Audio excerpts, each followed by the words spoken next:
కానీ ఆయన ఆకారంలో ఉన్న గంభీరార్థం తెలుసా? మొదటిది ఏనుగు తల, విశాలమైన జ్ఞానానికి, పెద్ద ఆలోచనలకి ఇది సంకేతం.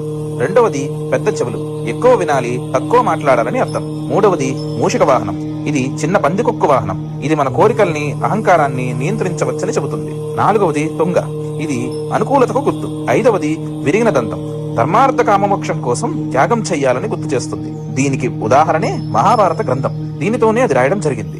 ఆరవది మోదకం, సాధన ద్వారా పొందే అంతరానందానికి ప్రతీక. ఏడవది ఓం చిహ్నం, ఓం సృష్టి యొక్క మూలధ్వని.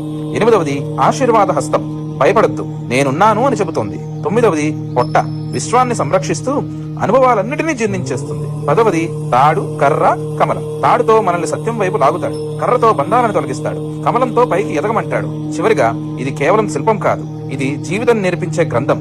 మనం వినాయకుడుగా అవ్వాలి అని ఆయన ఉద్దేశం. వినాయకుడంటే విఘ్నాలను తొలగించేవాడు. ఏకదంతం చతుర్హస్తం పాశమంకుశధారిణం రథం చ వరదం హస్తైర్బిభ్రాణం మూషకధ్వజం రక్తం లంబోదరం శూర్పకర్ణకం రక్తవాససం రక్తగంధానులిప్తాంగం రక్తపుష్పైః సుమోజితం. ఓం గణపతయే నమః.